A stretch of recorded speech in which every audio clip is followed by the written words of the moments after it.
말씀을 볼까요? 마태복음 5장 43절, 48절.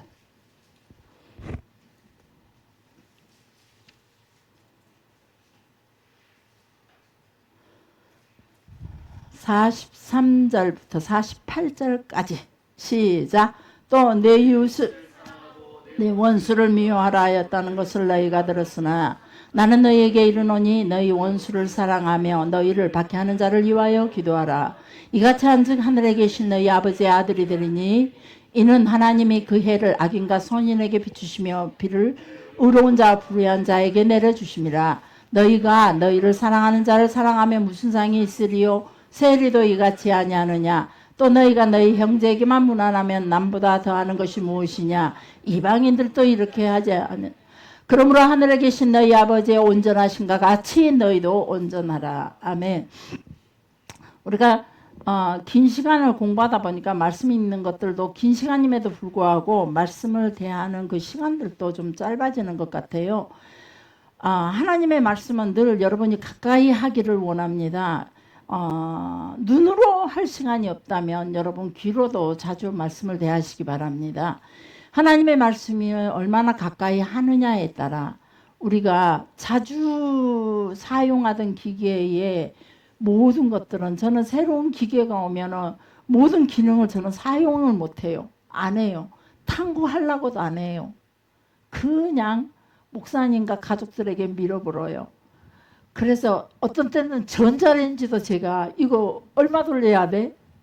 뭐죠? 에어프라이어인가요? 그것도 제가 이거 어떻게 돌려야 돼? 몇 분 돌려야 돼?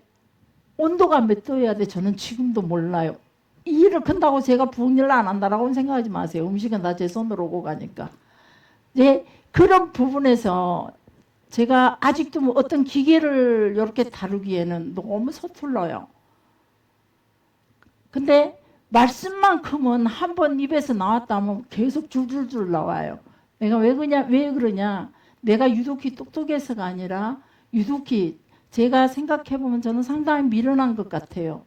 몇 번의 그 수없이도 핸드폰을 사용했고 수없이도 살면서 전자레인지가 나온 지가 지금 몇십 년이죠. 한두 번 사용한 것이 아니었잖아요. 그럼에도 불구하고 그런 것들을 아직도 익숙하게 마음껏 춤으로써 사용하지 못하는 내 자신을 돌아보면 정말로 저는 미련한 것 같아요. 그런데 그 말씀을, 그래서 내 삶에서 내가 어떻게 하니까 많은 분들이 사모님 어떻게 그 많은 것들을 다 얘기했다 그러면, 사모님은 한번 얘기했다면 2시간 3시간 기본이라는 거 이렇게 할 수 있습니까? 라고 얘기하는데 이 말씀을 보는 시간이 많기 때문이에요. 그리고 이 말씀을 통해서 한 번 말씀이 꽂히면 그 말씀으로만 며칠간도 묵상을 해요. 그리고 그 말씀에 관해서 내가 조금 더 이해하기 위하여 풀리지 않으면 더 매달려요. 저는 이 말씀이 무슨 뜻이지? 어떻게 내가 은혜를 나눠야지? 내가 어떻게 이해를 하지? 이게 안 되면은요, 이제 성경을 읽는 대로, 주석책을 읽는 대로 무슨 설교지까지도 다 긁어 모아요. 마태복음 강해라든지 마태복음을 읽기에는 그 마태복음 강해를 쓰신 목사님들이 참 많아요. 주어지는 책 속에서 우리 집에가 그 책으로 통해서 없어서 내가 그걸 미처 이해하지 못하면 다른 목사님 댁에 놀러 가요. 그래서 혹시 여기에 관한 책 있나요? 물어보고 그 책을 빌려갖고 와서라도 기어이 그 부분을 풀고 가려고 애를 써요. 그러다 보니까 말씀이 기억이 나고 또 그 말씀이 내 속에 살아 움직이면서 내 삶을 이끌어가고 내 삶 속에서 크고 작은 일이 계속 말씀과 부딪혀요. 이 속에가 말씀이 많이 있다 보니까 말씀이 전혀 없으면 말씀과 부딪히지 않을 거예요. 그냥 세상살이에 살아가는 이야기들에 내가 살아가고 있는 삶의 그 반경 안에 이야기들이 내 속에가 가득 차 있다면 말씀이 들어오더라도 세상에서 내가 살면서 사람들과의 관계 속에 부딪히는 일들이 내 속에서 말씀과 그리 부딪히지 않는다 이 말이에요. 근데 내 안에가 하나님의 말씀이 가득 차다 보니까 말씀과 계속 부딪히는 거예요. 그래서 그 말씀이 나를 끌어가고 있다는 거죠. 그래서 우리는 어떤 상황에서도 하나님의 말씀이 우리를 끌어갈 수 있어야 돼요. 말씀이 부딪혀야 돼요. 말씀이 딱 생각이 나야 돼요. 오늘 이야기하면서, 오늘 사람과 부딪히면서, 오늘 사람과 다투면서, 오늘 사람과 관계가 좋으면서, 서로 사랑을 나누며 서로 교제하면서, 그때 상황 속에서 내가 말씀이 내 속에서 계속 생각나며 가르쳐 주시면서 그 상황 속에서 나를 끌어가야 된다는 거죠. 아마 일주일에 한 번의 설교로 우리가 하나님의 백성답게 살 수 있다라고 생각하는 자체가 아주 교만이에요. 일주일에 한 번서 하나님의 말씀을 대하는 우리의 모습은요, 돌아서면 저 문을 열고 나가기 전에 잊어요. 뭐라고 했지? 설교 제목이 뭐였지? 말씀의 요지가 뭐였지? 저 문 나서기 전에 잊어버려요. 근데 말씀과 얼마나 부딪히며 살아가느냐에 따라 우리의 삶이 계속 나가서 부딪히면 부딪힐수록 그 말씀은 이 속에서 살아 운동력이 있어요. 그래서 이 속에서 계속 움직인다 이 말이에요. 움직이면서 우리의 삶에서 그렇게 이끌어가는 거예요. 그래서 될 수 있는 한 여러분들 말씀을 많이 읽었으면 좋겠어요. 말씀을 많이 봤으면 좋겠어요. 설교 시간에 절대 흩어지지 않고 말씀을 제대로 들었으면 좋겠어요. 우리의 자녀들에게도 설교를 적으라고, 지난번에 심지어는 아이들 뽑아서 설교 말씀 요약한 아이들 어느 한 구절이라도 은혜되는 내용을 적어서 하는 아이들에게 저희가 상금을 주면서까지 한번 시도해 봤는데 오직 한 아이만 계속 손들어요. 우리가 우리의 자녀를, 하나님 안에서 아름다운 자녀들을 이끌어가고 그들의 영혼이 살아있기를 원하고 하나님이 그들을 온전히 인도하여 하나님의 복으로, 땅의 복과 하늘의 복으로 살게 하려면 적어도 우리의 자녀들이 말씀 속에서 살아갈 수 있도록 우리가 끊임없이 지혜를 가지고 연구하고 기도하고 계속 아이들을 교훈하고 가르치고 이끌어야 된다는 거예요. 근데 아이들만 그러는 게 아니라 내 자신도 마찬가지라. 내 자신도 하나님 앞에 붙들림 바 되기 위하여 말씀을 상고하면서 계속 끊임없이 그 말씀이 무슨 말씀인지, 나에게 무엇을 요구하시는 말씀인지, 내가 어떻게 지혜를 발휘해야 할 것인지, 내가 어떻게 사랑을 드러내야 할 것인지, 상황 속에서, 환경 속에서, 관계 속에서 우리가 끊임없이 말씀과 씨름이 가능해야 된다는 거예요. 그래서 될 수 있는 한 여러분들 여기 이 시간에도 귀로만 듣고, 귀로 우리 교인들이 그래도 우리 이렇게 적어도 목장 예배 참석하시는 분들은 보면, 잘 참석하시는 분들 보면 전부 다 말씀을 기록하고 그 말씀을 생각해 보시는 분들이에요. 어느 한 부분이라도 말씀을 생각해야 하거든요. 그래 안 하면 목장이. 근데 말씀을 생각하지 않는 사람들은 목장 예배가 두려워요. 할 얘기가 없어요. 무슨 얘기하지? 이 고민이에요. 우리가 사람을 제대로 한번 살펴보세요. 그래서 목장 예배가 두려워요. 옛날에 우리 구역 예배 형식으로 공과를 가지고 그냥 이 구역장이 앞에서 계속 예배율다시 설교하듯이 그렇게 지나가 버린 거는 구역 예배가 훨씬 수월할 거예요. 우리 이런 목장 예배가 자리 잡기까지 여러분들도 많이 서로 힘들어하고 실수도 많이 하고 인간적인 내면들을 많이 드러내기도 하고, 그래서 울퉁불퉁해지기도 하고 속상한 문제들, 아픈 문제들이 드러나기도 했지만, 지금은 이제 하나님과의 관계 속에서 내 삶 속에다 말씀을 자꾸 적용하는 방법들을 알아가고 있잖아요. 이제사.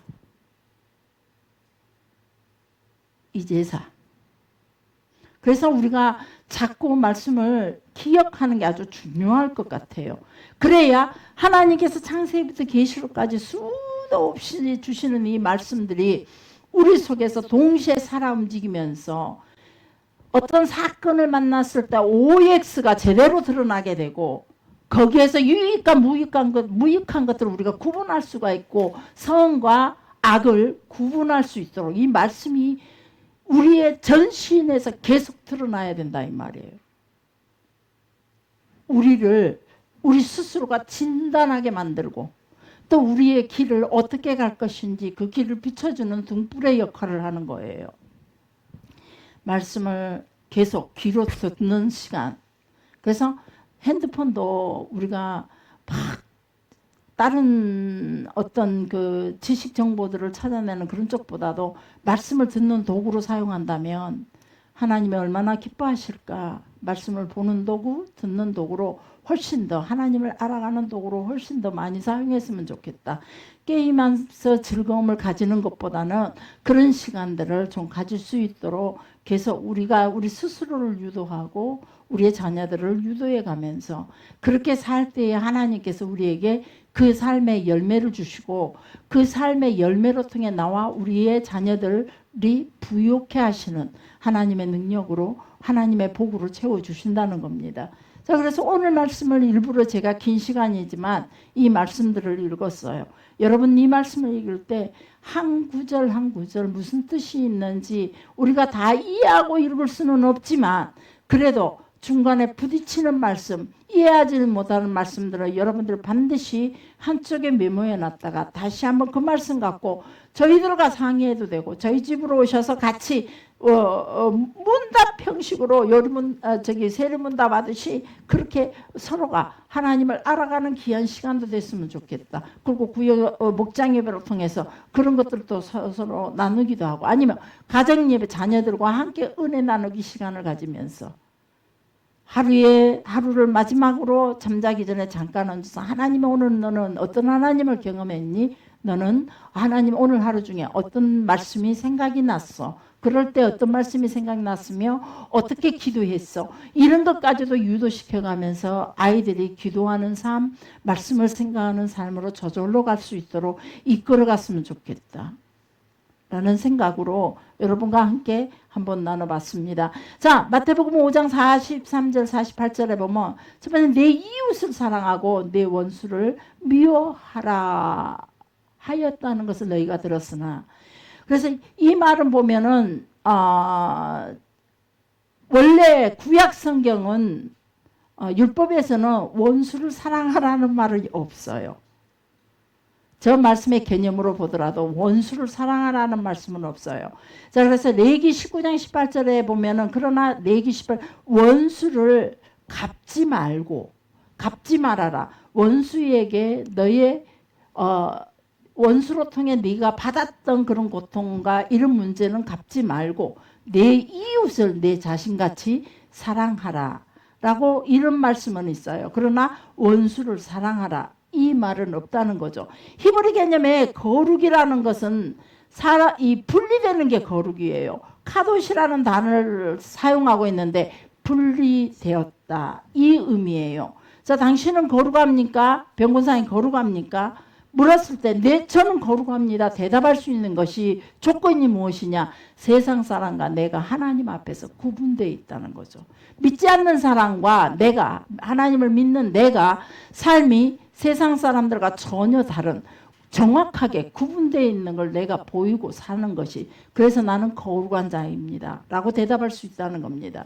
그래서 내가 세상 사람들과 같이 발맞춰가기 위해서 바쁘고 세상 친구들과 같이 어울리기 바쁘고 그들의 삶, 문화적인 삶, 그들의 모든 것들을 따라가기 바쁘다며 나는 거룩한 자가 아니라는 거죠.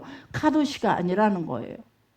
그래서 우리 거룩이라는 것은 하나님과의 관계 속에서 세상과의 관계 속에서 정확하게 분리되어 있는 거예요. 구분되어 있는 거예요. 그게 거룩이에요. 나시린 같은 느낌이죠. 구분되어 있는 거. 레위기에서만 하나님께서는 레위기서에서만 봤을 때도 하나님께서 5번 이상의 그 거룩을 요구하고 계셔요. 내가 거룩하니 너희도 거룩하라. 그래서 거룩을 요구하시면서 이스라엘 전체 공동체에게도 말씀하시고 개인적으로 각각 개인들에게도 하나님께서는 계속 거룩을 요구하고 계셔요. 계속 레위기뿐만 아니라 모든 내용들을 내가 거룩하니 너희도 거룩하라. 그 내용이 신약 성경까지 끄집고 사도들이 끄집고 올라와서 계속 성령 시대조차도 요구하는 게 뭐라고 요구하고 있느냐? 하나님이 거룩하니 너희도 거룩하라. 하나님이 우리에게 요구하시는 것은 거룩한 것이다. 구분되는 것이다. 세상 속에서 구분되는 거다. 다른 사람들은 세상의 탐욕과 욕심으로 살아갈지라도 너희는 거기서 구분되어서 하나님 나라의 꿈을 꾸며 하나님 나라의 너희의 소망을 갖기를 원하고, 우리는 세상 사람들이 살아가는 그 모든 방식에서 구분되어서 오직 하나님 나라 방식대로, 하나님의 계명대로, 하나님 주신 규례대로 살아가는 그런 모습으로 우리는 구분되는 게 진정한 거룩이라는 겁니다. 그러면서 마태는 레위기 19장 말씀을 끄집고 올라오면서 자신의 복음에다가 이 레위기 19장 말씀을 삽입하면서 원수를 미워하라고 들었지만, 그러면서 우리가 원수를 사랑해야 하는 근거를 우리에게 제시해주고 있다는 거죠. 사랑하라는 말은 없었지만, 원수를 사랑하라는 말은 없었지만은 원수를 사랑해야 하는 근거가 바로 구약의 성경이라는 거죠. 구약에서 원수는 사랑하라는 말은 없었다 이 말이에요. 그럼에도 불구하고 우리가 사랑해야 되는 그 근거가 구약에 있다. 왜 그러냐면 구약에서 원수를 사랑하란 말이 없었기 때문에 그들은 끝까지 원수는 원수예요. 만나지 않는 거. 어떻게든 원수는 우리 손에서 제거해야 돼. 그런 존재였죠. 그래서 그들은 누가 원수냐? 이방인들과 자신들의 하나님 나라 백성들과 그 사이도 구분되어서 이방인들과의 접촉조차도 그들은 철저하게 구분하고 살았다는 거. 거룩하라는 하나님의 말씀은 뭐라고 말씀해요? 하늘에 계신 너희 아버지의 온전하신 같이 너희도 온전히 거룩하라. 이것이 하나님 나라 공동체에 요구하시는 하나님의 거룩함의 그 개념을 요구하고 있는 거예요. 하나님께서 온전한 거룩함을 이룬 것처럼 너희 이 무리도 하나님 앞에서 온전히 거룩하라. 커다란 가족 공동체가 기본적으로 그때 당시는요, 이스라엘은 어찌됐건 간에 가족 공동체죠. 아브라함 이후로 시작된 아브라함의 후손들이 모인 가족 공동체. 그래서 이 하나님의 나라는 가족 공동체에서부터 출발이 시작됐던 겁니다. 그래서 이 커다란 가족 공동체가 기본적인 사회 구조를 이루고 살아왔던 그 고대 성경시대, 바로 구약시대란 말이에요.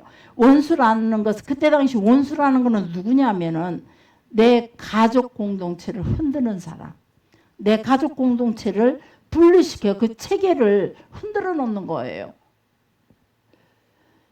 이웃이라는 것은 누구냐면 한 동네에 살고 있는 자기 친척들이에요. 말하자면 가족 집단이라 이 말이에요. 가족 집단들. 이웃들은 누구냐? 친척이요. 거진다. 친척 집안. 집안에 작은 아버지 조카 사촌들 고종 사촌 이런 식으로 전부 다 가족. 그때 당시는 또 가족 공동체끼리 결혼했잖아요. 고모와 조카가, 삼촌과 조카가, 작은아버지와 조카 이런 식으로 가족 공동체가 오직 가족 공동체로 집단을 이루고 살았던 고대시대의 일이란 말이에요. 그래서 이웃은, 이때 당시 이웃은 누구냐? 가족이에요. 가족, 친척들. 그리고 원수는 우리 가족 공동체를 흐트러 놓는 사람, 가족 공동체의 이 체계들을 무너뜨리는 사람이 원수다 이 말이에요. 그래서 우리에게도 마찬가지예요. 누가 우리의 원수냐면 이 교회 공동체를 흩어놓는 사람이에요. 교회 공동체를 이간질시키는 사람이에요. 원수는 내 반대편에 섰는 자가 원수다 이 말이에요. 내 것이 아닌 우리 공동체를 흩어놓는 사람이 원수예요. 우리 공동체를. 우리는 내 것을 흩트는 사람이 원수로 삼고 있잖아요.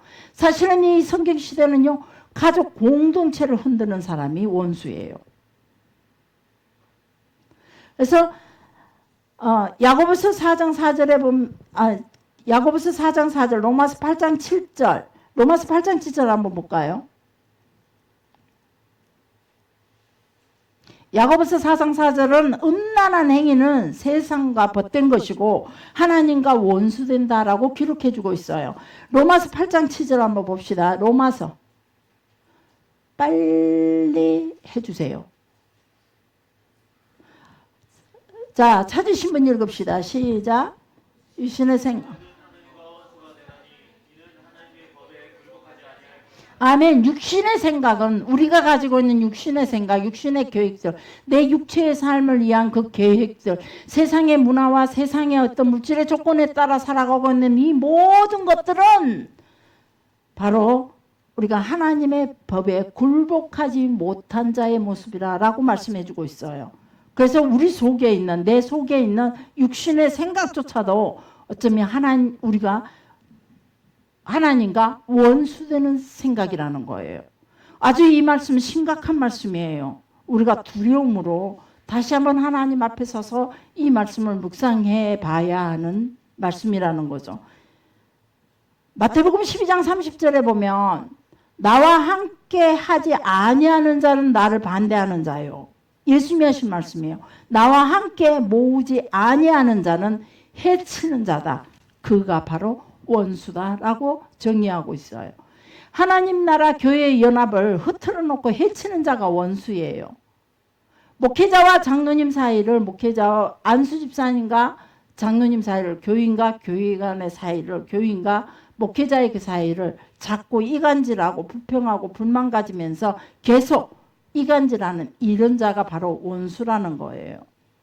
결국은 그 교회 공동체가 그것이 길어지면서 결국은 교회 공동체가 분리가 돼버리거든요. 수많은 한국 교회들이요, 거리마다 보면은 제가 전에 금당에 있을 때에 금당의 아파트에 올라가면 십자가를 세봤어요.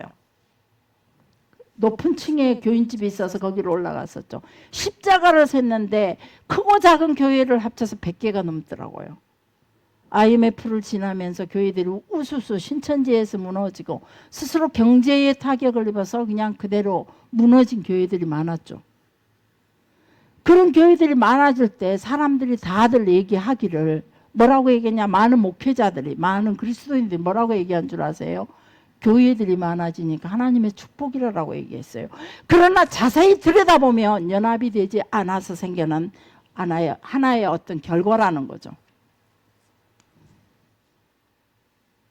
교회 안에서 연합을 이루지 못한, 지금도 개척교회들을 보면 교회 안에서 연합을 이루지 못해서, 물론 교회 안에서 큰 교회가 이렇게 서로가 나누어서 하나의 교회로 다시 세팅해서 나누는 교회가 있어요. 아주 보기 좋은 모습이죠. 혼자서 담당했던 큰 교회들을 이제 다른 목사님들과 서로 분리해가지고 나누는 것은 좋은 연합의 한 증거라고 볼 수가 있죠. 그러나 대부분 개척교회들이 보면은 교회와 연합하지 못해서 교회 시스템에 온전히 순종하지 못하고 자기의 생각, 자기의 뜻들과의 관계 속에서 맞추지 못한 것에서 겸손하게 그 어떤 교회의 체계에 굴복하지 못해서 생겨난 개척교회가 너무 많다는 거예요. 이게 과연 하나님의 축복일까? 한번 생각해 보세요. 이게 과연 하나님이 무작정 기뻐하시는 일일까요? 우리의 자녀들이 서로 싸움을 싸우고 내, 나 따로 할 것 없이 각각의 살림을 차려서 따로 나가면서 서로가 모르는 채 자기 살림들 살아가느라고 바쁘고 있다며 여러분들 가슴에 내내 동안 이것이 가슴에 못이 되고 슬픔이 되고 어둠이 되고 근심이 되어서 우리 육체에 죽는 거나 눈도 제대로 감지 못하는 게 우리 사람들의 현실이잖아요. 하나님 보시기에 이 모습이 얼마나 아름다울까라고 생각해 봐요. 물론 교회에 가지고 있는 옳지 못한 세상적인 규례들을 옳지 하나님은 원하지 않는 세상적인 규례들이 교회 안에 자리를 차지하면서 그곳에서 새로운 종교개혁을 일으킨 분들처럼 하나님의 거룩함을 유지시키고자 또 다른 교회를 통해서 하나님의 공동체를 통해서 바르게 진리의 길을 가고자 세워지는 교회들도 있어요. 다 나쁘다는 게 아니라. 특히 제가 경계하는 거는 여목사님들이죠. 대부분이 우리 순천의 교회, 개척교회들, 우리 교회에서 잠시 있다가 간 여자 전도사님들, 다 한번 그분들의 삶을 돌아보며 거진다. 보면은 순천 성서신학원 나왔든지, 나와서 성서신학원 나와서 짧은 시간에 2, 3년의 성경 공부를 하죠. 그리고는 자기들끼리 뭉쳐서 자기 소수군단으로 가서, 소수교단으로 가서 안수받고 거기서 목사가 되어서 교회 안에 하나 되지 못하고 결국은 교회를 개척했지만, 우리 가까운, 여기서 가까운 교회에 있죠. 여러분이 잘 아는 목사님, 여목사님 있어요. 이름들 매기면 여기서 아주 가까워요. 교인 한 명 없이. 남편의 봉급과 내는 11조 가지고 교회 월세 내가면서 교인 하나 없이 자기 자녀들 데리고 가족들을 데리고 예배 드리는 곳이 수도 없이 많다는 거예요. 과연 이런 모습이 하나님 보시기에 아름다운 교회라고, 십자가가 달렸다고 다 아름답게 보일까? 아니에요. 우리는 기본적으로 하나님의 나라가 우리 그 공동체가 흩어지는 걸 하나님 원치 않으신다 이 말이에요. 하나가 돼야 돼요. 그 하나가 뭉쳐서 서로가 큰 교회, 작은 교회가 하나가 되어서 서로 돕고 협력하면서 하나님의 나라를 동시에 같이 이뤄가는 거예요.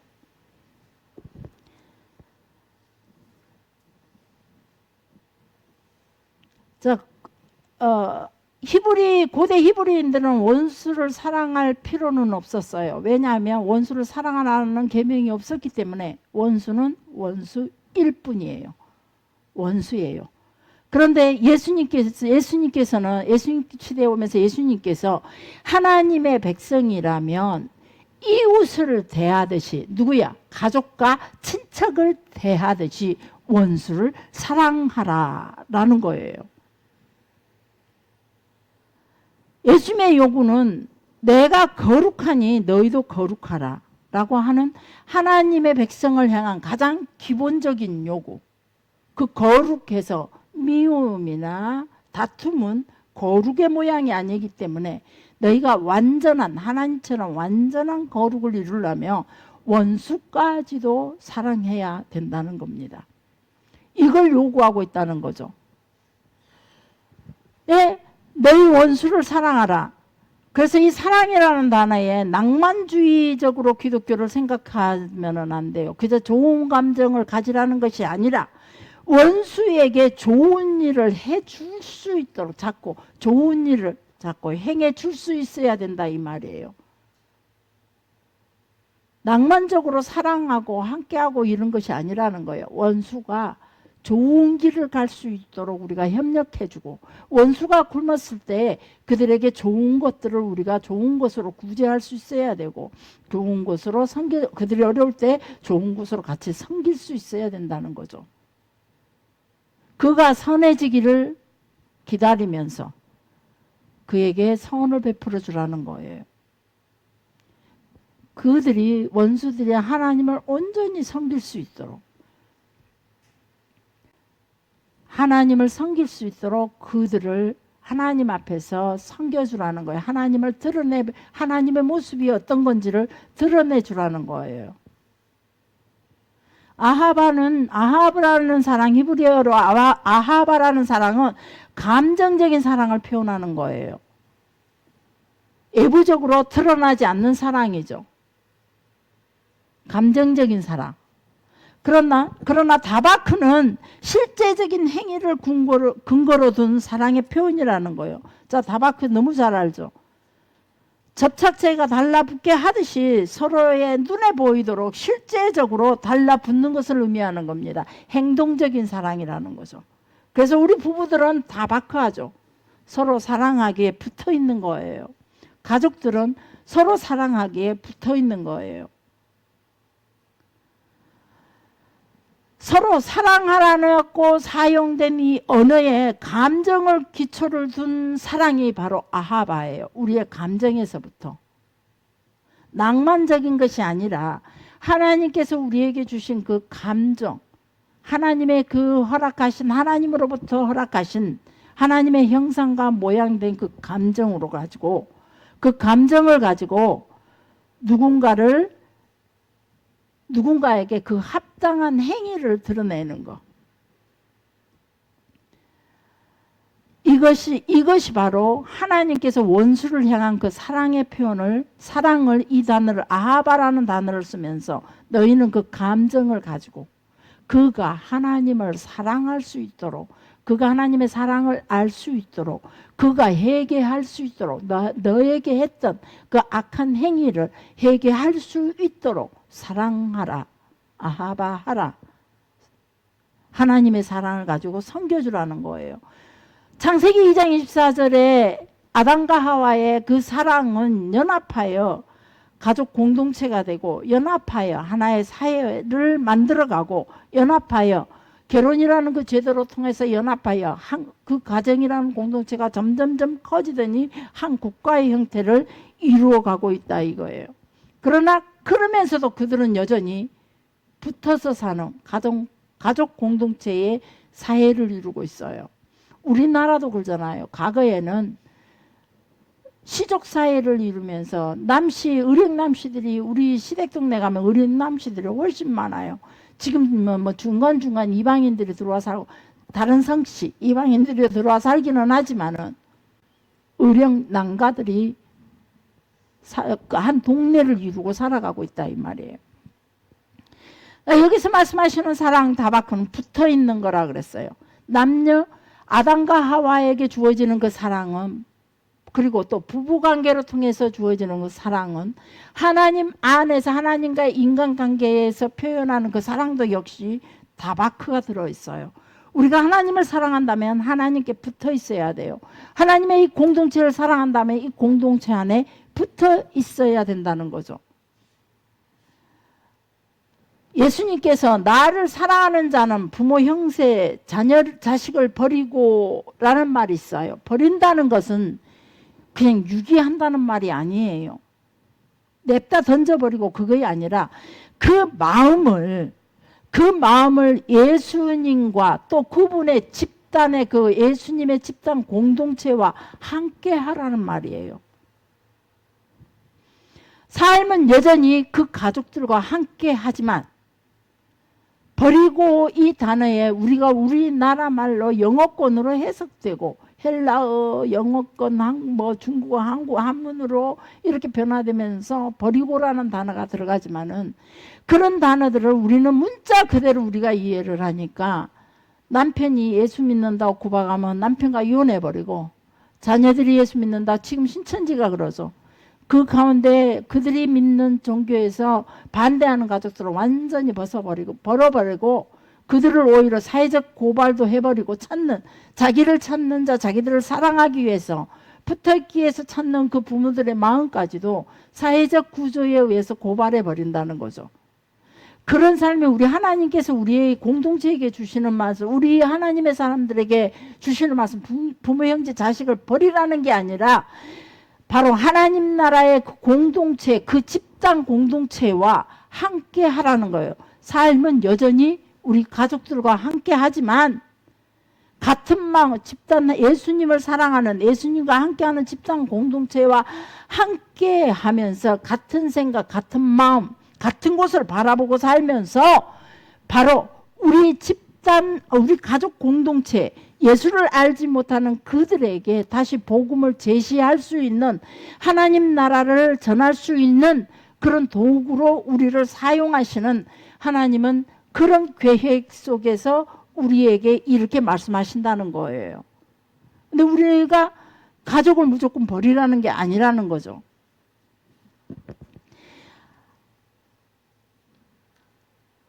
우리는 한 신호에 의해서 움직일 수 있어야만 연합된 공동체가 되는 거예요.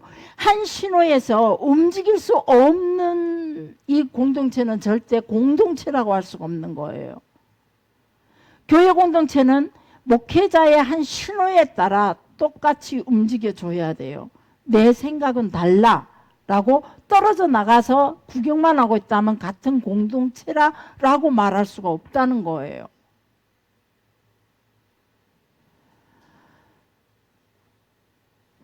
한 목소리로 움직이는 공동체, 그들이 바로 예수님의 한 음성 속에, 예수님의 그 말씀 속에, 하나님의 규례와 그 계명 속에서 같이 움직이는 공동체를 요한복음 15장 14절에서 뭐라고 말씀하시냐면, 너희가 나의 명대로 행하면, 나의 명령대로 한 공동체 안에서 생활하게 된다면 너희는 곧 나의 친구라 라고 말씀해 주고 있어요. 너희가 나의 명대로 행하면 곧 나의 친구라.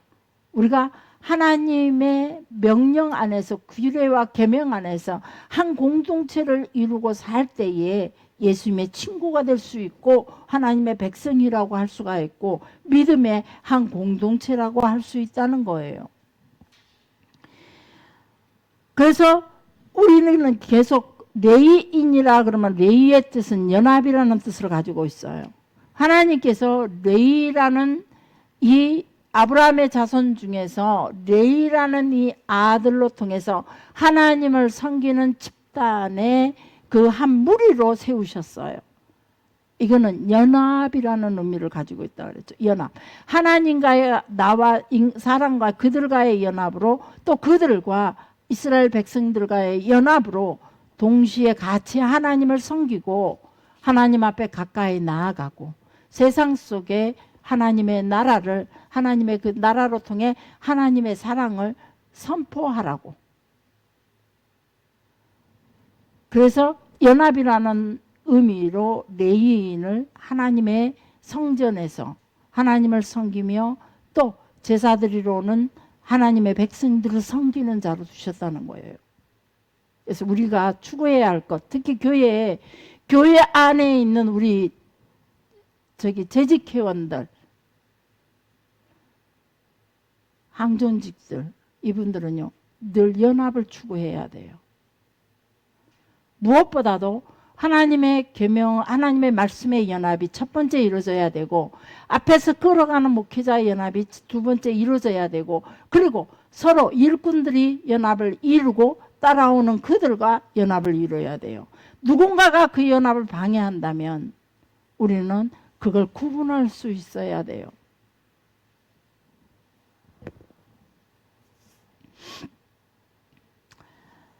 이같이 마태복음 5장 45절에 보면, 이같이 한즉 하늘에 계신 너희 아버지의 아들이 된다라고 말씀해 주고 있어요.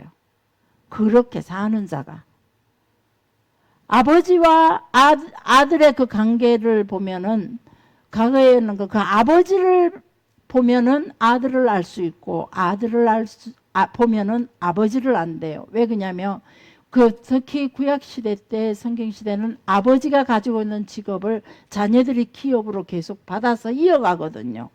지금은 뭐 아버지가 어떤 일을 하든지 간에 자녀들도 자기 하고 싶은 거, 그거 자기의 꿈으로, 자기의 비전으로 삼고 자기 마음대로 그런 일들을, 자기 하고 싶은 일들을 가고 있지만, 과거에는 가족 공동체는 같은 일을 해왔거든요. 아버지가 뭔가를 하면 아버지가 목수였기에 우리 예수님도 목수의 일을 했던 거고, 업이.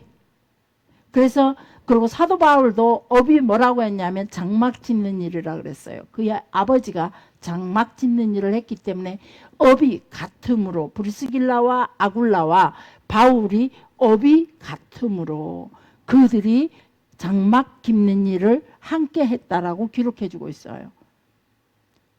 이거는 무슨 말이냐면, 사도 바울 아버지가 무슨 일을 했을까 궁금하면 바로 그 내용이라는 거죠. 사도 바울 스님의 아버지는 바로 장막 깁는 일을 하셨다는 거죠. 예수님의 아버지도 역시 목수였기 때문에 사람들이 예수님을 향해서, 어찌 우리가 요셉을 알고 그의 자녀들, 예수의 그 형제들을 다 알고 있다. 그들은 목수다. 그가 선지자로 나올 수 없다는 거죠. 고향에서 배척했던 이유가 바로 그거였어요. 우리가 그 집을 너무 잘 알지 않느냐. 선지자의 자녀가 선지자를 낳고 제사장의 집안이 계속 제사장 됐거든요. 그랬기 때문에 예수님의 복음을 들고 하나님의 말씀을 들고 구약 성경을 인용해서 가르치는 이 모든 일을 고향 사람들은 도저히 용납이 될 수가 없었던 거예요. 니고데모도 그랬죠. 나사렛에서 선지자가 나올 수가 없는데, 선한 것이 나올 수 없다는 말은요, 하나님의 일을 하는 사람을 말하는 거죠. 선은 하나님밖에 없으니까. 하나님을 대언해서 나올 자가 없다는 거예요. 왜? 그곳은, 나사렛이라는 곳에는 가장 가난했고 도망자들, 피난자들, 숨는 자들이 그곳으로 들어가 살았거든요. 그래서 절대 그곳에서는 선한 것이 나올 수가 없어요. 스스로들 나사렛 사람들이 인정을 하고, 이 사람의 아버지가 목수였어. 그의 형제들을 난 우린 누군지 알고 있지 않느냐? 유다의 요셉, 야고보 다 그의 형제들 아니냐? 그의 누이들도 지금 우리 오고 같이 살고 있지 않느냐? 근데 제가 왜 저기 선지자야? 그래서 그를 선지자 역할을 한다고, 가짜 선지자 역할을 한다고 낭떠러지도록 끌어다가 밀쳐서 죽이려고 했죠. 그 동네에서 쫓아냈죠. 결국은 그곳에서 살지 못하고 가버나움으로 밀려날 수밖에 없었죠. 그래서 과거의 구약 시대 때, 바로 예수님 시대 때도 역시 예수님 시대에 이르기까지 아버지를 알면은 아들을 알고, 아들을 알며 아버지를 안다는 거예요. 그래서 아버지가 무슨 일을 하는가 보면은, 김준기 집사가 무슨 일을 하지? 그러면 그의 아들이 장차 커서 같은 일을 할 수밖에 없다는 거예요. 그게 그 시대의 모습이에요. 그래, 이 말로 통해서 우리에게 주님께서 주시는 교훈이 뭐냐면, 우리의 행동이 하나님 아버지를 닮아야 된다는 거예요. 우리로 통해서 우리의 아버지인 하나님을 알 수 있게 해야 된다는 거예요. 그 시대에 어떤 문화들과 그 시대의 규례와 계명들로 그들의 삶의 방식으로 통해 예수님께서 계속 복음의 비유를 말씀해 주고 있는 거니까, 복음을 비유로 말씀해 주고 있는 거예요. 그때 상황에, 그들 나라의 상황의 문화로, 그들의 격언으로 통해, 속담으로 통해 예수님은 계속 비유로 그 시대 사람들에게, 그곳 땅, 이스라엘 땅 사람들에게 비유로 말씀하시는 거예요. 너희가 아버지를 보면 그 아들을 알고, 아들을 보면 아버지를 알듯이 너희 아버지는 하늘의 하나님이시니 너희는 아들로서 하나님 같은 모습을 너희가 드러내라, 이 말이에요. 성경을 읽을 때 이런 것들을 우리가 조금씩 이해하고 있는다면 훨씬 더 우리 속에, 머릿속에, 가슴속에 더 새겨지면서 하나님 앞에 더 가까이 갈 수 있는, 그리고 하나님이 훨씬 더 많은 것들로 내게 맡기는 그런 능력의 역사들이 있을 것이라는 거예요. 하나님께서는 아무에게나 물질을 주시고, 아무에게나 능력을 주시고, 아무에게나 뭘 맡기시지는 않는다는 거예요. 사단은 그럴 수 있어요. 멸망으로 갈 수 있는 도구로 내 사람들에게 명예를 주고, 사람들에게 물질을 주고, 멸망으로 갈 수밖에 없는 그 도구로 그들에게 무기를 준다는 거죠. 무기로 주는 거예요. 독약으로 주는 거죠. 그러나 하나님께서는 우리에게 주시는 것이 바로 무엇이냐면, 하나님 앞에 우리가 어떤 모습으로 서서 무엇을 감당할 수 있느냐에 따라 하늘의 그 땅의 것으로 우리에게 허락해 주신다는 거예요. 그래서 더 많은 것들을 우리에게 맡기신다는 거죠. 감당할 만하니까. 그래서 내가 아직도 연약한 중에 있다면 내가 아직도 하나님 앞에서 더 많은 것들을 꾸려야 할 것이며, 내가 더 많은 것들로 우리 자신을 절제할 수 있어야 되고, 내가 더 많은 것들로 더 겸손히 주님 앞에 구할 수 있어야 된다는 거예요. 그럴 때에 하나님이 우리에게 수많은 것들로 채워주시는 거죠. 우리가 알지 못하는 세계를 우리를 이끌어 주시고, 내가 보지 못한 세계를 보게 만들어요. 저는 순간순간 깜짝깜짝 놀랄 때가 너무 많아요. 우리 순간순간 한 번씩 얘기했던 말이 절대 빈말이 없이 하나님께서 그 말을 사용하시는 거. 이번에도 요 며칠 사이에 연초 1월 송구영신 예배 때 올 때부터 지금까지 깜짝 놀랐어요. 깜짝 놀래. 내가 했던 그 한마디가 이렇게 진행되고 있고 이렇게 하고 있구나라고 생각을 하면서 귀로 듣고 눈으로 확인하면서 막 저는 기가 막혀요. 기가 무서워요.